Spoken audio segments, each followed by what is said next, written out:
Hello అండి. Welcome to my channel Padmini cook book. ఇవాళ నేను గుత్తి వంకాయతో మంచి ఫ్రై రెసిపీ చూపిస్తున్నానండి. టేస్ట్ అయితే చాలా బాగుంటుంది.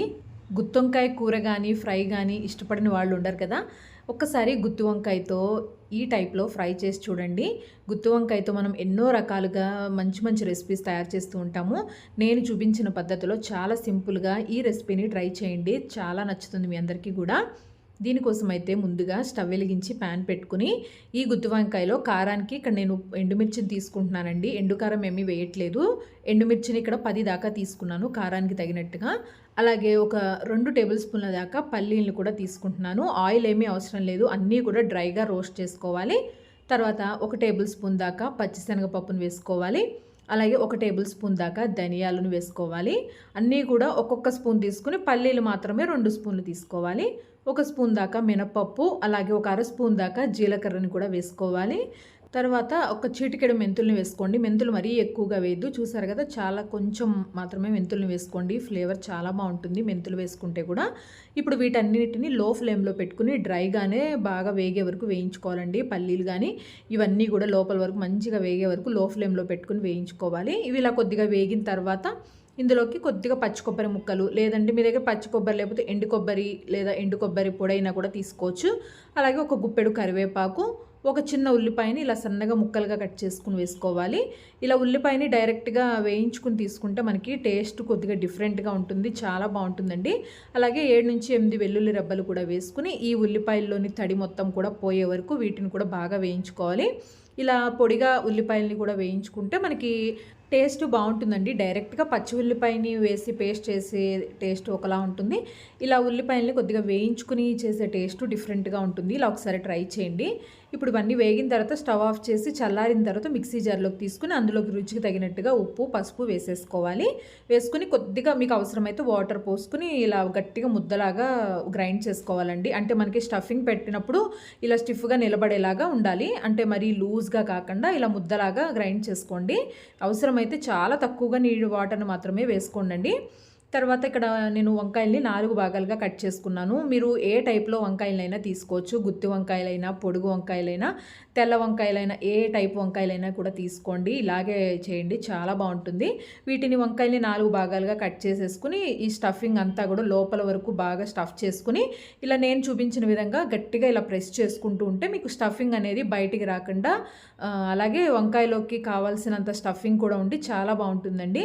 అన్ని వంకాయల్ని కూడా ఇలాగే తయారు చేసుకోవాలి. చూసారు కదా, స్టఫ్ చేసుకున్న తర్వాత వంకాయను ఒక్కసారి ఇలా గట్టిగా చేతులతో ప్రెస్ చేసేస్తే మీకు స్టఫింగ్ అనేది ఎక్కడ బయటికి రాదండి. చూసారు కదా, గట్టిగా ఇలా స్టఫింగ్ కూడా మనం గట్టిగా గ్రైండ్ చేసుకోవాలి. ఇప్పుడు ఈ వంకాయల్ని వేయించుకోవడం కోసం స్టవ్ వెలిగించి బాండీ పెట్టుకుని ఇప్పుడు ఇందులోకి ఒక 3 టేబుల్ స్పూన్ల దాకా ఆయిల్ వేసుకోవాలి. ఆయిల్ వేసుకున్న తర్వాత అన్ని వంకాయల్ని కూడా వేసుకోండి. ఈ స్టఫింగ్ మీకు వంకాయలో ఇలా స్టఫ్ చేసిన తర్వాత అలాగే కర్రీ మొత్తానికి కూడా కంప్లీట్ అయ్యాక ఇంకా మీకు స్టఫింగ్ మిగిలినట్టయితే దానిని ఒక బాక్స్లో పెట్టి ఫ్రిడ్జ్లో స్టోర్ చేసి ఎప్పుడైనా వంకాయ ఫ్రై కానీ అదే కాకరకాయలో కూడా చేసుకోవచ్చండి. అలా కూడా ఎప్పుడైనా చేసుకోండి. ఇప్పుడు వంకాయలన్నీ వేసిన తర్వాత ఒక్కసారి మూత పెట్టేసి ఒక 5 నిమిషాల పాటు మగ్గించుకోవాలి. ఒక 5 నిమిషాల తర్వాత మళ్ళీ ఒకసారి రెండో వైపుకి కూడా తిప్పుకుని ఇంకొక 5 నిమిషాల పాటు వేయించుకోండి. ఇలా మూత పెట్టి వేయించుకుంటే మనకి వంకాయలు అనేది తొందరగా మగ్గిపోతాయి. ఒక సైడ్ అంతా కూడా బాగా వేగిన తర్వాత మళ్ళీ ఒకసారి రెండో వైపుకి కూడా తిప్పుకుని మళ్ళీ మూత పెట్టేసి ఇంకొక 5 నిమిషాలు అలా మధ్య మధ్యలో 2 వైపులా కూడా తిప్పుకుంటూ కొద్దిగా మెత్తగా అయ్యే వరకు మగ్గించుకోవాలి. మూత పెడతాం కాబట్టి మనకి చాలా తొందరగా అయిపోతుందండి వంకాయతో రెసిపీ అనేది. చూసారు కదా, ఇక్కడ 2 వైపులా కూడా వేగిపోయాయి. ఇప్పుడు మిగిలిన స్టఫింగ్ని వేసుకోవాలి.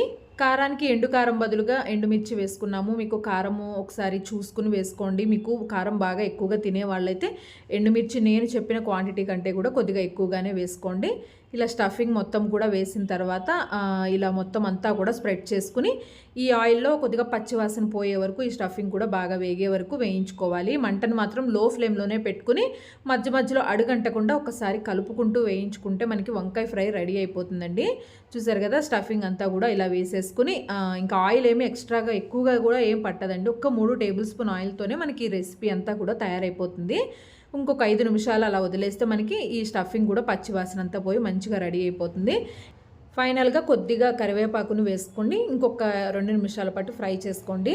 కరివేపాకుని ఇలా ఫ్రై రెసిపీస్లో చివర్లో వేసుకుంటే మనకి ఆ కరివేపాకు ఫ్లేవర్ అనేది కర్రీ మొత్తానికి మనం చేసుకునే ఫ్రైకి కానీ చాలా బాగా తెలుస్తుందండి ఫ్లేవర్ అనేది. ఇలా లాస్ట్లో వేసుకుని ఇంకొక 2 నిమిషాల పాటు అలా వదిలేస్తే మనకి మంచి ఫ్లేవర్ అంతా కూడా బాగా పట్టుకుంటుంది. అలాగే మనకి గుత్తొంకాయ ఫ్రై కూడా రెడీ అయిపోతుందండి. ఇంకొక 2 నిమిషాలు చూసారు కదా, ఫైనల్గా మనకి ఇక్కడ గుత్తొంకాయతో ఫ్రై రెడీ అయిపోయింది. చాలా అంటే చాలా బాగుంటుంది. నేను చూపించిన పద్ధతిలో ఒక్కసారి ఉల్లిపాయల్ని ఇలా వేయించుకుని ఫ్రై చేసి చూడండి, టేస్ట్ మీకే అర్థమవుతుంది. తప్పకుండా ఈ రెసిపీని మీరందరూ ట్రై చేయండి. ఎలా వచ్చిందో కూడా నాకు చెప్పండి. వేడివేడి అన్నంలోకి చక్కగా ఇలా గుత్తొంకాయ ఫ్రై వేసుకుని తింటే టేస్ట్ చాలా బాగుంటుంది. రసం చేసుకున్నా, పప్పు చేసుకున్నా, లేదంటే ఇలా డైరెక్ట్గా తిన్నా కూడా ఆ స్టఫింగ్ అంతా కూడా అన్నంలోకి మంచిగా కలుస్తుందండి.